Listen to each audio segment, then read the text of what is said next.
Good morning. It's Thursday, July 2nd. Welcome to The Doctor's Inn, Ask Dr. Arwady. I'm Sybil Madison, your Deputy Mayor for Education and Human Services, and I'm happy to be here with Dr. Allison Arwady. Good morning. Your Commissioner for the Chicago Department of Public Health.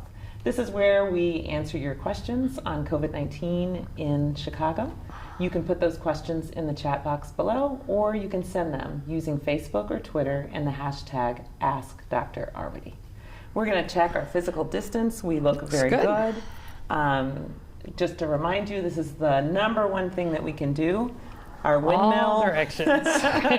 Now that we are in phase 4 and moving around much more than we were before, it is so important to keep that physical distance at least 6 feet. Yep, and it's both people's arms, right? So that's Yes. the point. That's how you get to about 6 feet. Yep. And to also wear that face covering, especially in places where you cannot keep that physical distance. So just keep those things in mind. We're counting on you, Chicago. We've been so proud of the way that we've managed this pandemic here, and it has everything to do with the individual decisions that Chicagoans all over the city have made. And so we're still counting on every one of you to continue to make those good decisions for the city, but also for yourself and for those that you love. So I'm going to turn it over to you, Dr. Arwady, to give us the latest. All right. So we are once again going to look at our dashboard. A reminder that we continue to really make improvements to this. Over the next few days, you'll be seeing some more changes and hopefully making it easier and easier to use. You get to this by going to chi.gov/COVID-dash. That's COVID-dash, like dashboard. Or, as always, if you go to chicago.gov/coronavirus, right up at the top, latest data, this is the first tab down. And we're moving away. We're still doing some of the static daily reports, but we're really moving away from that because this is where you can find all of the updated data. We update it every single day. And on weekends, for example, that allows us to give our epidemiologists, who normally spend hours and hours and hours and hours turning this data into a static document, we're instead making that same data available for all. We continue to look at this data 7 days a week, multiple times a day, but you also are welcome to look at it as much as you like. So let's take a look at it. So again, this is really what the home page looks like. And right from when we pull it up, you can see that here in Chicago, we've had a total of 52,569 confirmed cases. We've had 2,611 deaths, and we've tested more than 300,000 people. I will point out that this is the number of people tested. It's not actually the number of tests that are done. And one thing that I've asked them to also include on here is the number of tests that are done, because that's actually the number that we use to that we're reporting out to make sure that we're doing enough tests. We use the people tested to calculate things like our percent positivity. It would actually be lower than what it is now if we were using the total tests, but we're going to include both on here so people are able to see it in the future. But the most important is this next line down here. This is our current daily average for citywide. And if you want to look at one piece of data for Chicago, this is the box that I would encourage you to look at.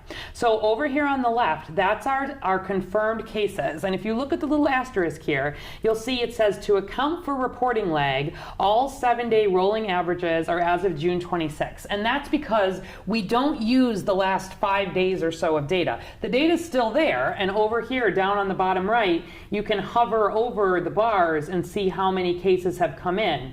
But because of just reporting delays still and getting cases, we know that those last few days can be sort of artificially low. Like if you look, on June 30, there were 38 cases in. We know there were more than 38 cases on June 30. We'll see most of those coming in probably today. So this is a 7-day average, and that 169 number is the main number that we use. So the same number that you can see on here. And that's the number, remember, we wanted to get that number below 200 for us to move into phase 4 here in Chicago. And that was what moved us from the highest incidence or the highest risk category down into a moderate to high. We're not down to moderate yet, moderate to high risk category. And that's the number that hopefully over time we'll see see come down to 100 or less than 100. That would move us into the moderate phase, and that's what would let us move ahead with further reopening. So I get a lot of questions about sort of the timing of reopening and when is this going to happen. We don't set sort of artificial number of weeks or days. We really let the data drive us in terms of what is happening with our outbreak here. When is it safe to move ahead? When do we need to pause? When might we need to move backwards? And Doctor, that number 169 is green because it's going in the right direction? Yes, and that's just a day by day, and that's important. This dashboard here is just looking every single day, and so the prior day, the average had been 175. Again, those numbers can shift a little bit because we update the entire database every day. And so if there is data that's coming in that's even older than sort of 5 or 6 days, which sometimes will happen, that prior day number can even shift around. So you can look at this for a snapshot in time. You can see that our deaths actually are down to an average of 9 deaths per day. It's actually the first time that we've been that we've been in single digits for deaths going all the way back to March. So that continues to come down nicely. And our positivity rate is at 4.6%. That's been stable. And then, you can always look here to see what the case rates are. You can click and see what testing has looked like. This is really the daily, the daily numbers. Here's what the deaths have looked like on a daily basis. But then up at the top here where it says view by Chicago zip code, and we're going to be changing this so it's a little bit more clear, this is how you move into the weekly numbers. And these are really where you want to get a sense of how Chicago's doing overall instead of just on a day by day. If you look weekly, you can really see where we are. So, for example, we've tested. We've had 1 in 53 Chicagoans with confirmed COVID. We've tested actually 1 in 9 Chicagoans, and again, those are individuals, not just repeat tests. And we've had about 1 in 1,100 people in Chicago die from COVID-19. Overall, so for the week, our weeks always end on Saturdays. That's actually how epidemiologists do it around the world, so that everybody's counting in the same way. So for the most recent week ending June 27, you can see we had a total of 1,021 cases.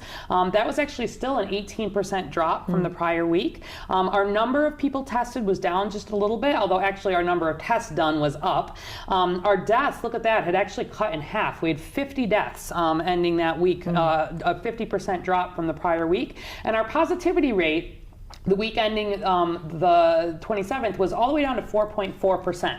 Now, you might note that, like today, for example, we're at 4.6%. We may see, I won't be surprised if sort of in this week we do see sort of a slight increase in some of those numbers. That's not unexpected, where we're seeing reopening, we're seeing more opportunities for spread. The goal, of course, is to not get into a situation where we're seeing major increases or anything that's out of control. So you can also hover. And isn't it the case that our numbers are still declining, even though we might be seeing a rise in the cases? So over the week by week they have been. I think, again, this week I think is probably going to be more of a flat week for us overall, if I had to take a guess.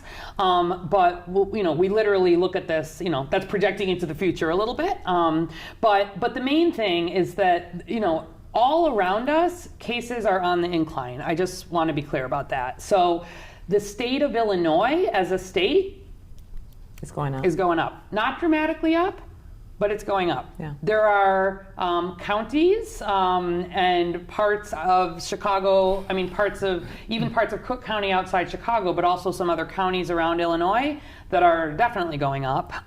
Indiana is going up. Yeah, we know this is a national story. It is a national story. And what we've been seeing in the Midwest here, by and large, are sort of slight inclines where we've been seeing them. It's not like what we've been seeing across the South or in the West, which have been these really dramatic inclines. But it is certainly a moment for being careful and pausing and taking stock. And we look good in Chicago right now, but Chicago doesn't have a wall around it. And so one of the reasons we've continued to look good here is that people, by and large, are doing the right things, wearing the mask, keeping the distance, protecting vulnerable residents. Let's also take a look at the map here a second, because I want people to understand how we use some of this data. So again, this is the weekly map, and that's where we update. Just like all along, we've been showing you the maps on here. You can now go and explore them yourself. And so first of all, like if we click on the cases and people tested and deaths, this is again the most recent week is the default, but you can also go back to cumulative if you want. And we can hover and see that in the most recent week ending June 27th, that the zip codes that are darkest here are the ones where we were still seeing the most cases. So 60639, which is up in our Humboldt Park, Logan Square, Austin, Belmont, Cragen, Hermosa, it includes a lot of our neighborhoods, had 60 cases diagnosed last week, had 723 people tested, and had 8 deaths. But you can see the percent positivity in that zip code was at 8.3%. So the city overall is at about 4.6%, but in some of these zip codes we still are seeing, I mean, it's much better than where we were even a couple of weeks ago, but we're seeing some higher positivity. Similarly, you can hover over these other zip codes and sort of get a sense of number of cases, still seeing a lot of excess cases, and a lot of our attention, therefore, has been in this southwest and northwest region. Let's look at percent positivity real quickly. So where we look at percent positivity, again, remember the darkest always means the most, and you can see that on the areas that we've been paying a lot of attention to here on the west side, 60623 remains our highest percent positivity of the ones that had previously had issues. So if we look at that, you can see we've got about a 10.7% positivity there. There were 54 cases, 507 people tested, 5 deaths. You can see there's actually been more testing, like 1 in 8 people in this zip code have been tested. Compared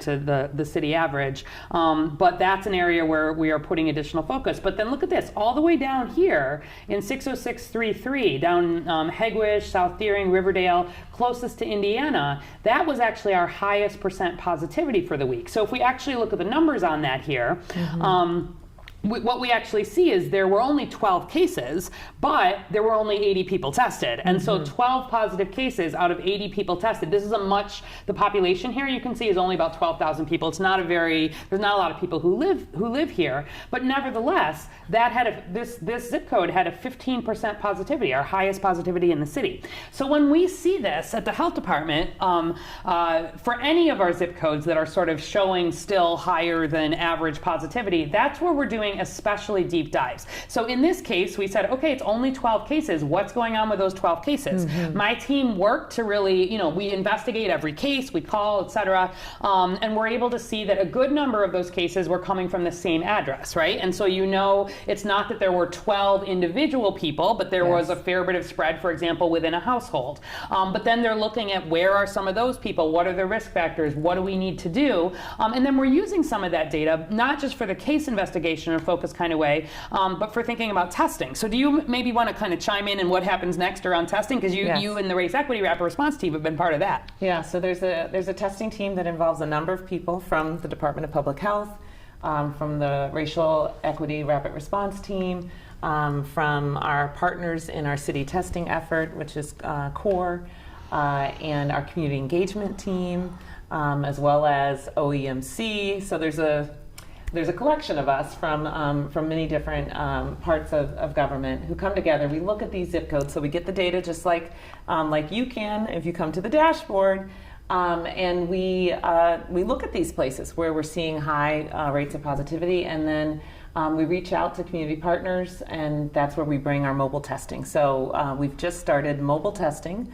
The city has a number of sites that are just always available, stationary, but now we have the capability to move testing around. And so when we target these zip codes, we reach out to community partners and try to get more testing resources in those places.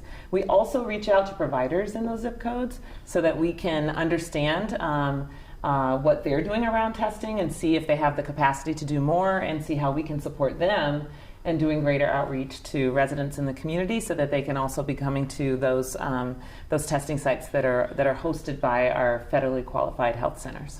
Yeah, and this pop-up testing is a newer strategy for us just over the last couple of weeks, but it lets us be very nimble in terms of really week by week. We said, okay, in addition to a lot of the testing sites that we already have planned in the areas that have been major concern, let's make sure we drive some testing to any area that's showing some, any potential sign of more cases, increased positivity, do a real focus there, and not in a forever way, but in a way that make sure resources are getting there quickly. And my hope is that actually, as we continue to develop this, what we want to do is sort of pull some of this data into a more kind of neighborhood zip code focused way that automatically we're able to put together, like, how is my neighborhood doing? What do I need to be doing? Where can I get testing that's getting updated and is available? So we're trying to think about, we've been very transparent throughout all of this.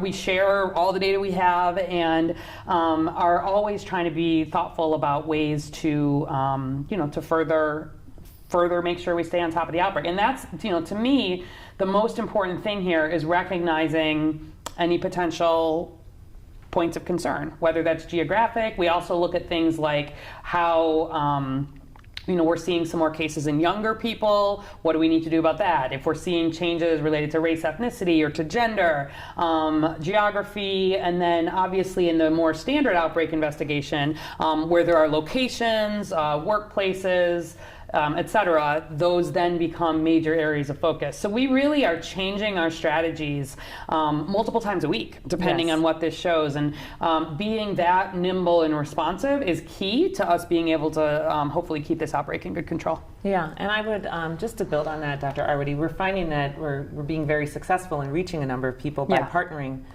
with organizations in communities, and also kind of leveraging events that are already happening in these community areas and just bringing testing to those sites. So if you are looking at the dashboard and you end up being in one of those dark blue areas and you think that you as an organization could help with this effort, you can reach out to us at communityengagement@cityofchicago.org. And we'd be happy to follow up because it's an all hands on deck situation, and it's been really wonderful to partner with community-based organizations and faith leaders around getting testing resources into communities where they're needed. Yeah, we really like, so it's not just the health department or CORE, our partners, sort of standing up. When we do it in conjunction with known trusted partners in communities, we know that people can sort of get their questions answered and are probably more likely to want to engage in the things that help keep their community safe. So. Yeah. All right. I wanted to show just one other thing, if we can come back to the screen here. And this is actually just an article that was in the Tribune, but we got some questions about it, and I like the pictures in here. So this was a headline yesterday. Why does one Chicago zip code have more COVID-19 cases than the other? Finger prick blood tests may help find an answer. And because we've gotten some questions, I thought maybe we'd just show it. So this is a new study. This is a biological anthropology professor at Northwestern named Thomas McDade, and Northwestern received a grant from the National Science Foundation to do some serology antibody testing. So remember, we've talked about, as opposed to the diagnostic tests, which are the nose and the mouth that look for whether someone is infected with COVID right now, using serology is how we're able to look back and see, were people previously exposed to COVID-19 and have had some immune response. We don't know that immune response is completely protective against COVID-19. We don't know how long it lasts, but at a population level, it helps us answer some of these questions about what's been different. And so the Northwestern University folks will be enrolling people from certain zip codes in Chicago, and I'll show you the map.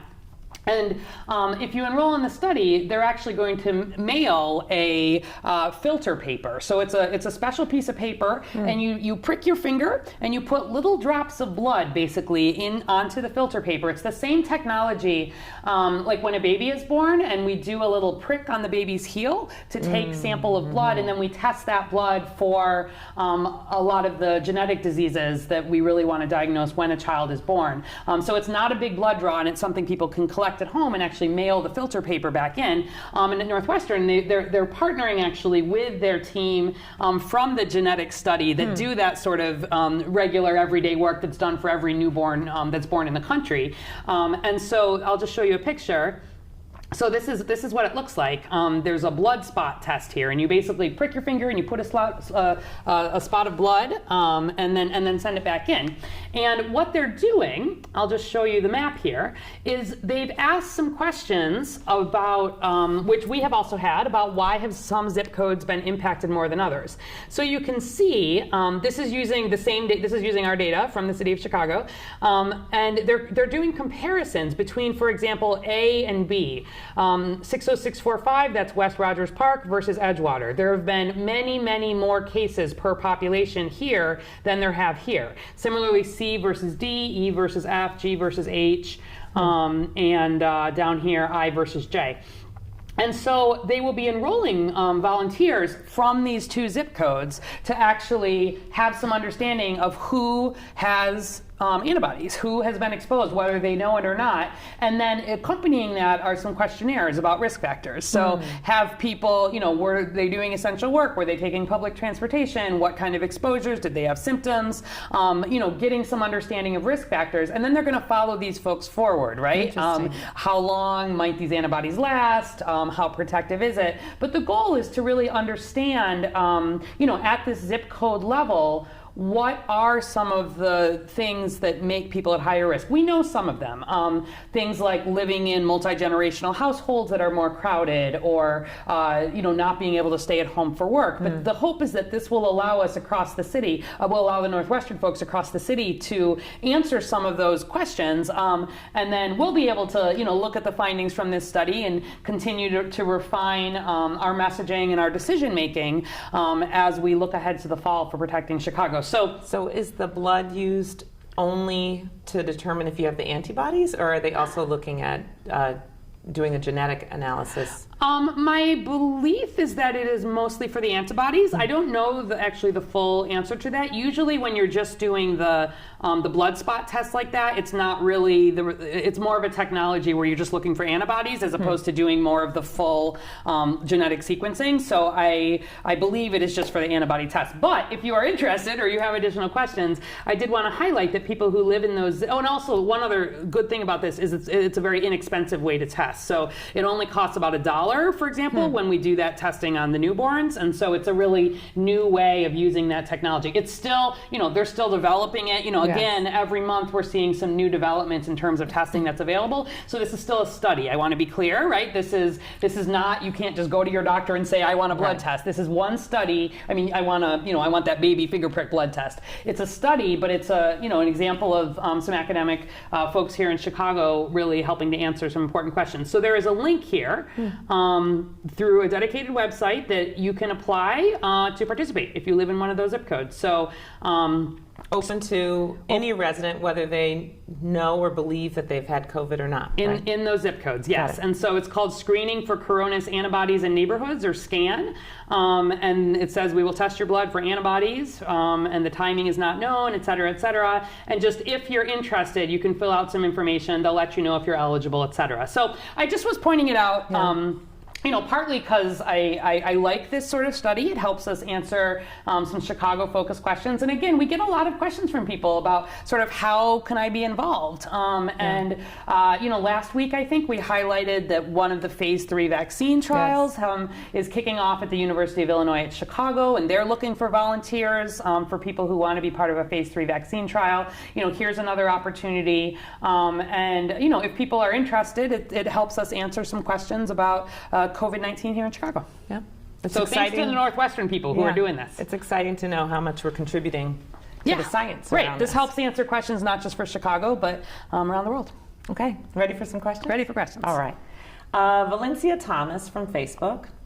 If it's just the same people in the house and no one goes out, do we still need to keep wiping everything down for safety? Okay.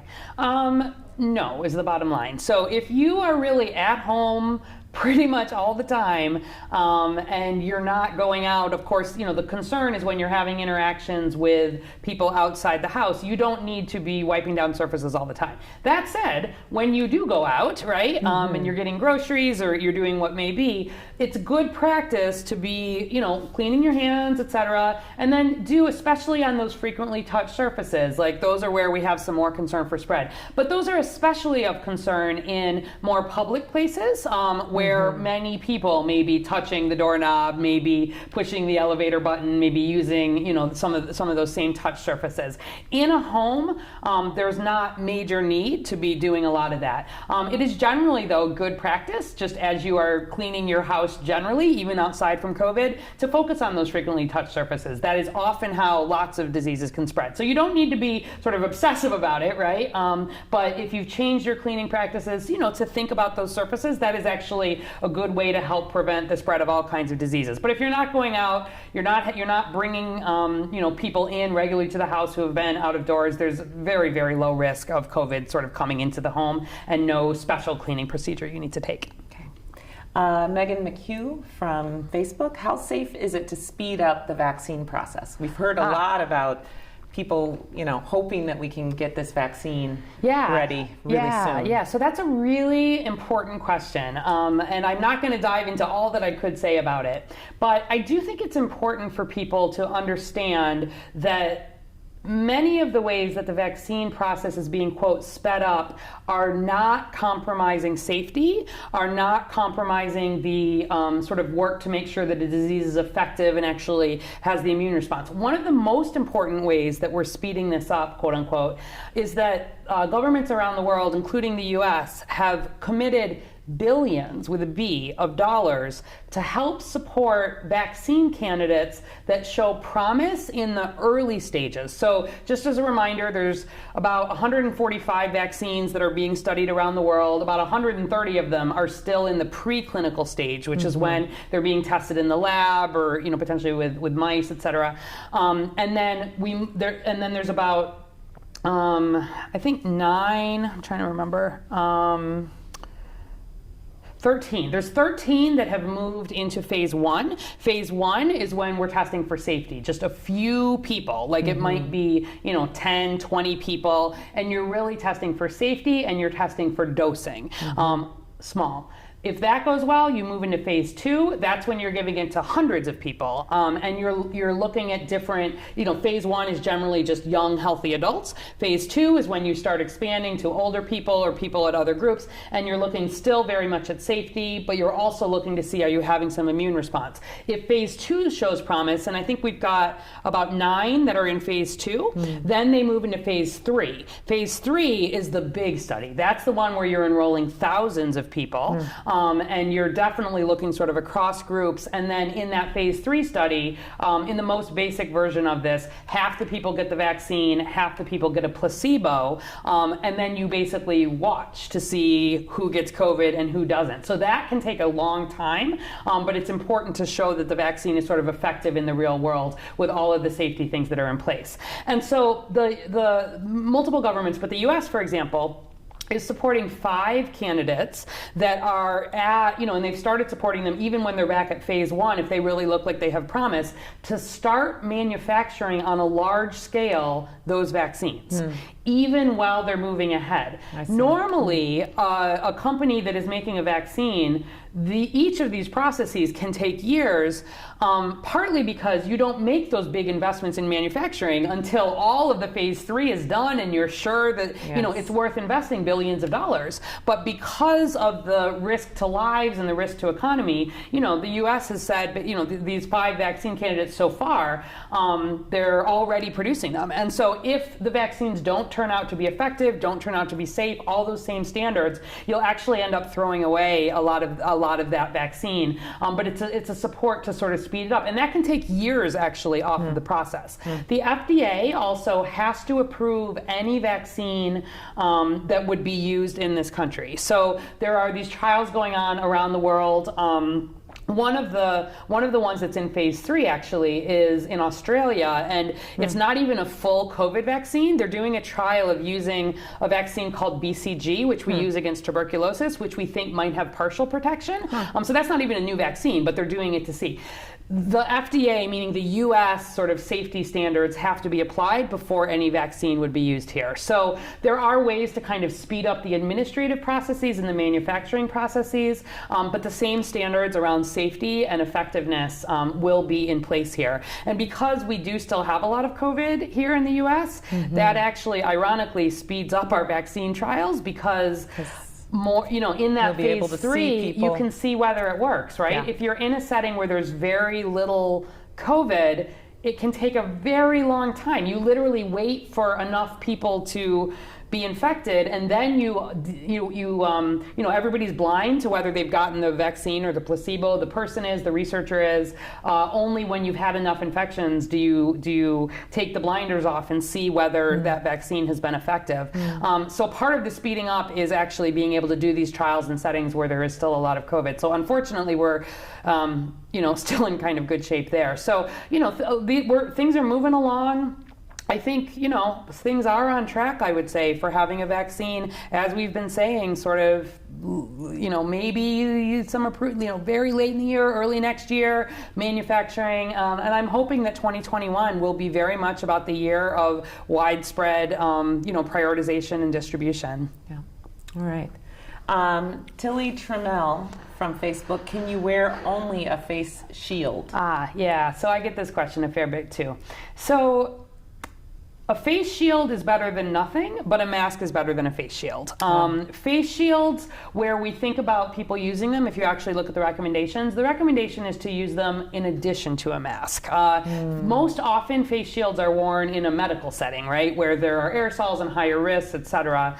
And they're more thought of as like additional protection, especially for eyes.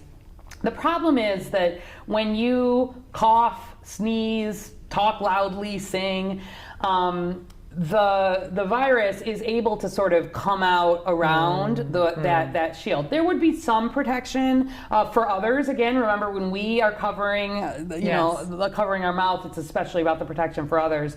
But virus can get in sort of around those shields much more actually than it can around a cloth face covering. If you've got a cloth face covering, that's on well and you're not having big gaps. And we've shown on here some of the videos that really show. We should pull that up again. We should pull that up again. Maybe we'll show that again next week. There was a New England Journal study that I really liked because it showed they sort of put they put black light on showing how much how droplets come out of people's mouths when they yell or they talk or they sing, and then what the differences are with cloth face coverings, and it really makes a huge difference. So a face shield is better than nothing, but I would not want people thinking that if they wear a face shield, they're having a level of protection for themselves or importantly for others, like what a mask would bring. Okay, good to know. Andrea Araujo Ayala from Facebook, is going camping with our family in our household safe, like using public showers and bathrooms? We are planning on a weekday when there's fewer people. Okay, yeah, good question. So camping is generally one of the lower risk summer activities when we think about it. If you're going with people in your household, which it sounds like they are, pretty much by definition, those are outdoor activities. Yes.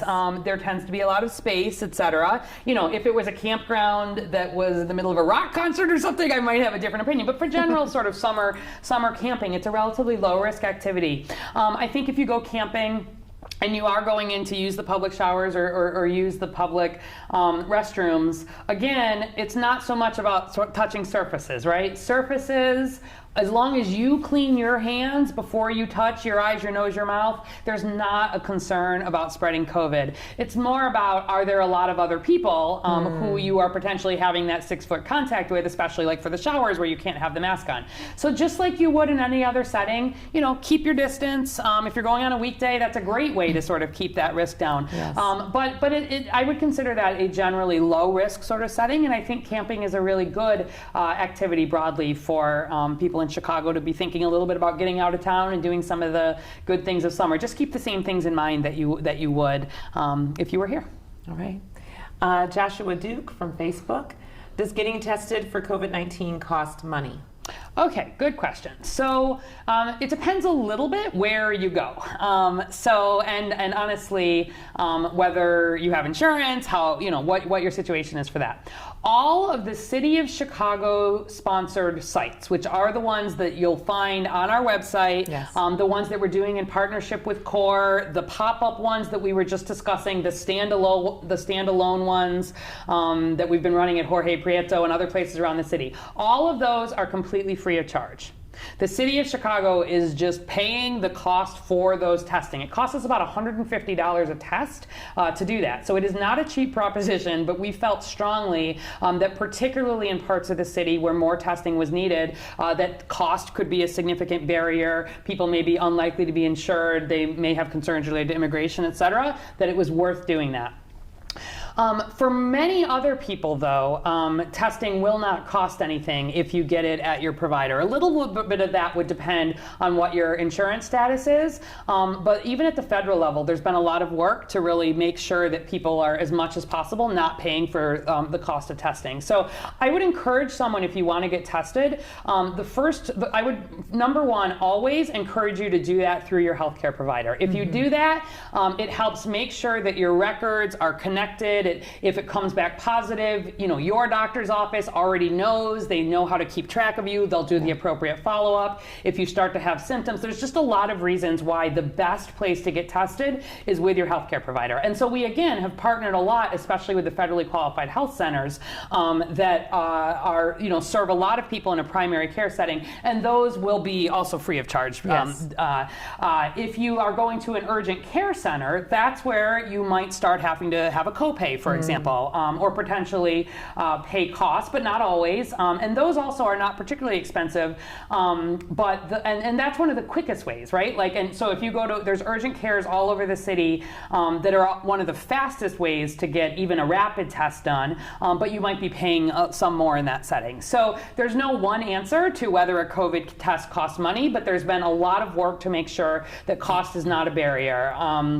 And so I'd refer you to the City of Chicago website if you want to look up places where you can get free COVID testing. And I'd encourage you to give a call to whoever your regular healthcare provider is, and you can ask them that question, so that if you're in a scenario where you want to get tested, you know how to do it.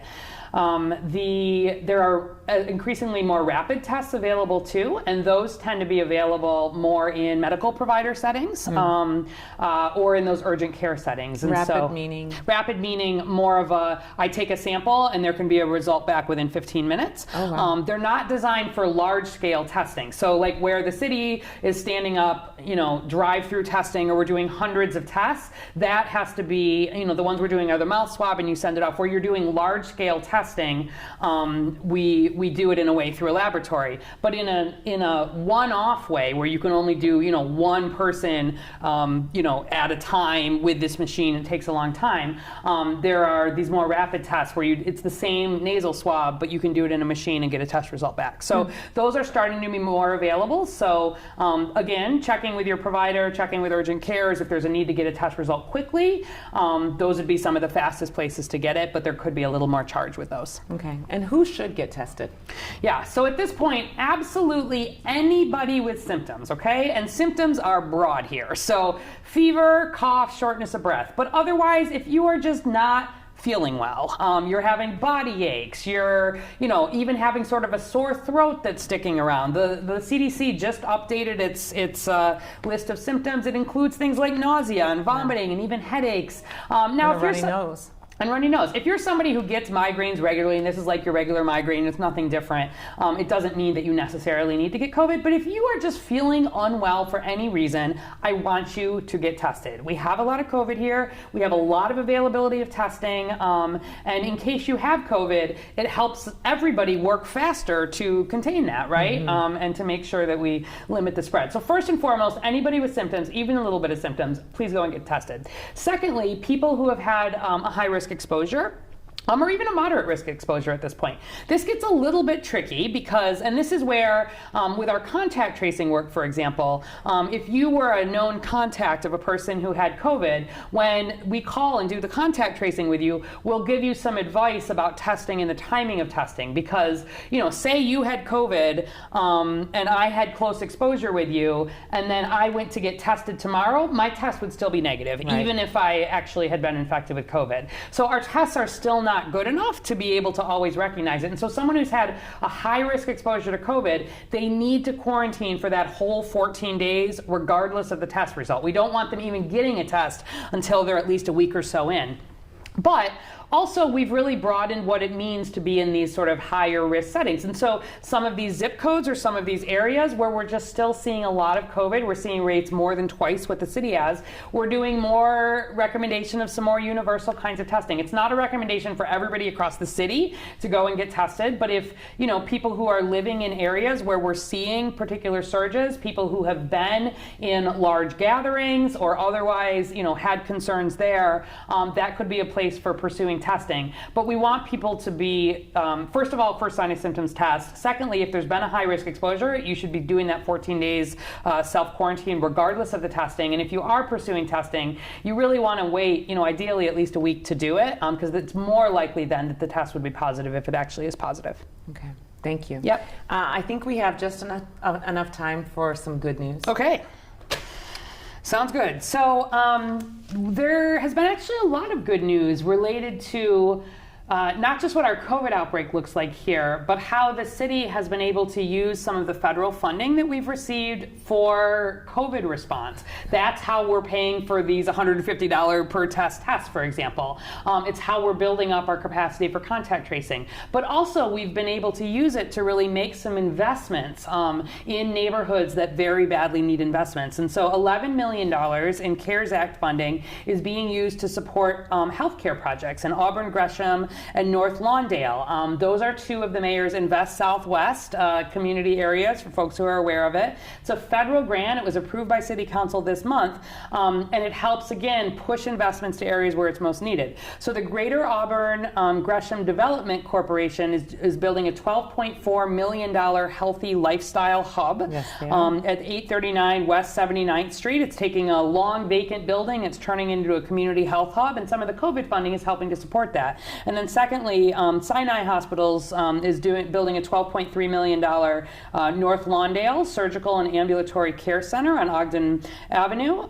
Again, sort of bridging the gap between clinical and community services. So two really nice, real investments in communities that have major need for investment, and we've been able to think a little bit beyond COVID. They're important to have this in place for COVID, but even beyond.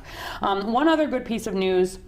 The city is accepting applications for an artist in residence program, initially in 4, again, of the Invest Southwest neighborhoods. So it's a $700,000 pilot program focusing on creating public art at key locations in Englewood, Auburn Gresham, New City, and Austin. So it's for professional artists and teams, and you got to live or work in Chicago, and you have to have a demonstrated commitment of having done work that's for the benefit of the public. So looking for people with experience in creating good public art. The Department of Cultural Affairs and Special Events is accepting applications beginning today through Sunday, July 26th. So you've got basically a month to pull together your application, but if you know someone who's a professional artist and is interested in, again, sort of building up art and development in these corridors, it's a nice opportunity.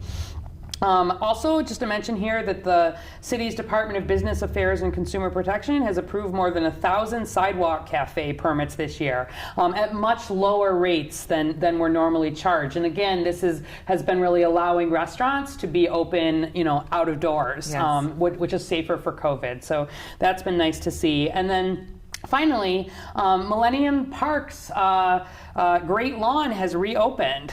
So I know that's a place that people, like to picnic. It's a really iconic part of Chicago. But there have been some changes. So it had been closed for months.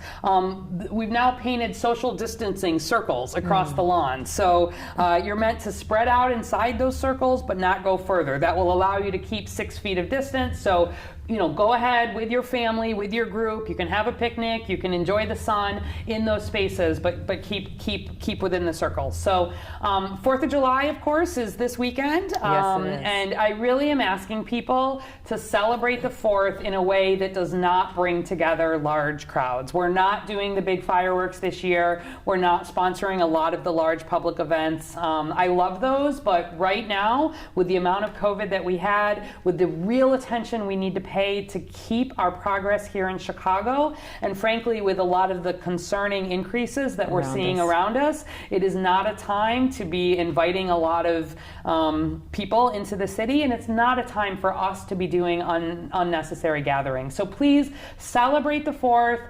Have your backyard barbecue with the people you live with or with a few other people.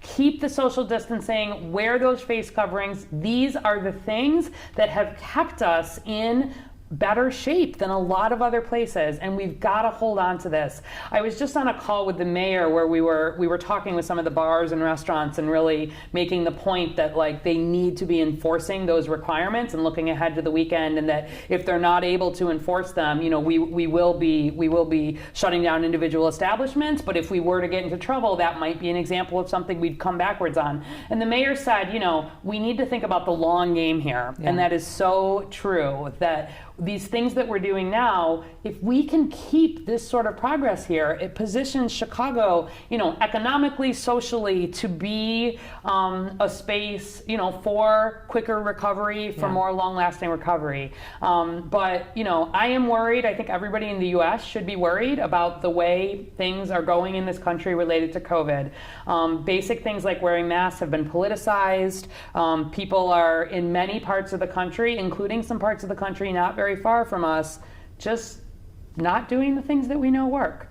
I want Chicagoans to be an example. I want you doing the things that you know work. If you are going to Indiana or Michigan or Wisconsin this weekend, or just outside of Chicago to other parts of Illinois, please set a good example. Keep your distance, wear your face covering, don't take unnecessary risks, and avoid crowds. We're going to celebrate the 4th in a different way than we have before, but it is necessary. And again, we'll be able to move ahead with reopening here as our data allows. If we get into trouble, we'll take steps backwards, as we've seen in other places. So, you have anything else you want to add?